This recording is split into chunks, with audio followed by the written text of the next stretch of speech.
स्थानीय लोकंक भावावेग सहित जड़ित रही गंधमार्दन पहाड़।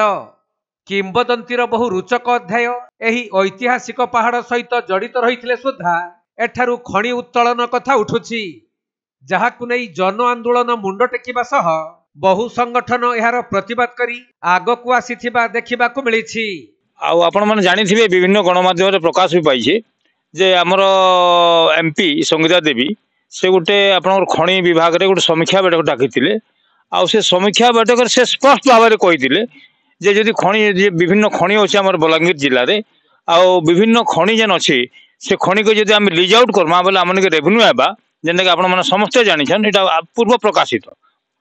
तो इथुर जना पड़े तांकर लक्ष्य काना हमर तो आज 46 दिन हला इन एसपी कलेक्टर आइथिले हमर ग्रीवेंस सेल के किंतु इनके नै आसी केबी सिंह दुआली बाटू गले से निजे कहउचन जे मुई आंदोलनकारी मन संगे शामिल होछे किंतु ई बाटू गले से इनके आडाखी देखले भी नहीं। तो इथुर आपण मन जानि पडुछन जे तांकर उद्देश्य मंद अछि। जेहेतु संगीता देवी निजे खଣି विभाग रे समीक्षा बैठक डाकिगिरी बलांगीर जिल्ला रो खणी रो सर्वे सरी जैसे आ जेते बेले बरगढ़ जिल्ला रे कराला सेना जुबा खोल हमर जेन जुबा खोलना केन गोटे हमर भाई माने सेन तांको अटकाले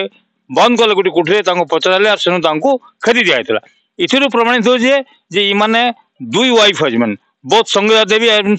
कनक वर्धन सिंह जो इथे जड़ित अछन से माने चाहुचन जे खणी खोला हो। संगीता देवी कहउचन जे रेवेन्यू आबा खणी खोला हो किंतु विधानसभा रे कनक वर्धन सिंह जो आपनकर दउछन स्पष्टीकरण जे खणी खोला नहीं होय बोले नाटक करूछन माने उद्भट नाटक करूछन। आ ई माने दीर्घ वर्ष धरि कि रजागर उद्भट नाटक करी बलांगीर जिला के ध्वंस करबा लागि भयंकर षडयंत्र करूछन। तबे पूर्वरु मध्य अनेक बहुराष्ट्रीय कंपनी गंधमार्दनरु खଣି खनन करिबाकु चेष्टा करिथिले, किंतु तीव्र जनविरोध जगु खनन प्रक्रिया संभव होई पारि नथिला, जहाकि बाल्को आंदोलन परे गंधमार्दनरु खଣି उत्तोलन प्रसंग गुटिए हिसाब रे धीमा पड़िथिला। हेले गत गुटिए मास हेला पुणी एही प्रसंग बड़ रूप रे उभा होईछि। इति मध्यरे अदानी कंपनी बलांगीर जिला खप्राखोल ब्लॉक रो पाखापाखी 18 एकर जमी खरीद करिछि। तेबे जदि गंधमार्दन उपरे कौनसी प्रकार आँच आसे ताहले व्यापक आंदोलन हेबो बोली गणधारणा रे बसिथिबा विभिन्न संगठन चेतावनी दैछन्ति। देखन प्रथम दिनरो आंदोलन रो पूर्वरो आमे नोटिस देइथिलु। आंदोलन आरंभ हेलारो प्रत्येक दिन तहसीलदारंकर माध्यम रे सरकारंकर मुख्यमंत्री स्पीकर तापर राज्यपाल समस्त को आमे जणे आसुछु। प्रत्येक दिन अवगत करूछु जे हमर आंदोलनटा चली छे। असेंबली बसला, असेंबली रे विरोधी दल प्रश्न कले किंतु शासक दल सेटा के एड़ै जाईगिरी मुख्यमंत्री उत्तर नहीं रखिकी खଣି मंत्री उत्तर नहीं रखिकी फॉरेस्ट मिनिस्टर उत्तर नहीं रखिकी आमर विधायक जेनटा सेने उपमुख्यमंत्री कैपेसिटी जेनटा कहिछन किंतु से ऑथराइज नहीं से आ से दिन सेटा के से उत्तर देले जे इंचे जबी भी नहीं बिक्री हुए कि इठाने खଣି खादान नहीं हुए बोली। तो आमे चाहूछु से जदि विधायक हिसाब देले जे गुटे दिन आसिकरी ने 46 दिन धरिक जेते बेले बसुछु विधायक आसिकरी ई जगह रे भी गोटे तांको क्लारिफिकेशन देई पारबा कथा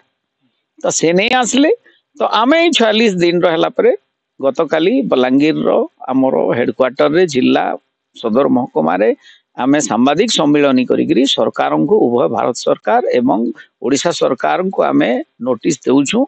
जे सरकार इतार गोटे विधेयक पारित करूँ जे गंधमार्दन के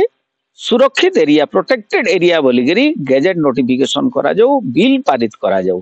जार द्वारा कि विगत दिन रे जेन हमरो बालकोल लगी आमे 9 वर्ष युद्ध करवा के पड़ीथिला पुणी थरे सेटा नहीं हुआ। एबे जेन अदानी आसिकरी गुजरात रो गोटे कंपनी जे कि लाभ क्षति विवेचना करूछन वर्तमान रो सरकार केवल अदानी उपरे जेन सबु गुडा को खणी खादान व्यापार सब बिक्री कर दउछे इने जेन राताराती 100 एकड़ रो किणा बिका गुडे हेइछे जेनटा कि हमर सरकारी नियम रो बहिर्भूत 10 एकड़ रु अधिका हेले इनर tehsildar RDC revenue board of revenue सेमानकर परमिशन जेनटा हेबा कथा नाइ करिगिरी सेमाने ई जगह रे काहे की कले। विगत दिन रे इने डीएफओ गुटे भी स्पष्टीकरण दैछन जे झारसुगुड़ा रो इने क्षतिपूरण वनीकरण करा होछे बोलिगिरी केते एकड़ करबार लागि कहिछन किए देइछे कांते लागि देइछन इतिर किछि स्पष्टीकरण नै देई इने रेवेन्यू आसुचे फॉरेस्ट्री आसुचे आउ केन्ने ना केन्ने हमको गोटे भुआ बुला होउचे मुई तो आमे तो कहमु जे अमेरिका रे जदी अदानीर गोटे तार घोटाला कथा जदी नहीं आसी थिता बोले केन दिनु इटा लीज आउट करिथिते आउ ई सरकारटा प्राइवेटाइजेशन होउचे तांकर खणी खादान ऊपर तांकर आखी आउ एबे भी बलांगीर जिल्ला रे 8टा कंपनी रो लीज एप्लीकेशन पेंडिंग अच्छे जदि ई सरकार चाहिथिता बोले पेंडिंग ताके कैंसिल करि पारबा तो केन्ने ना केन्ने सरकार रो भी सब बेले तार लोलुप आखि रखी छे आ ई गंधमार्दनटा ई एरियार आमर जेन अछु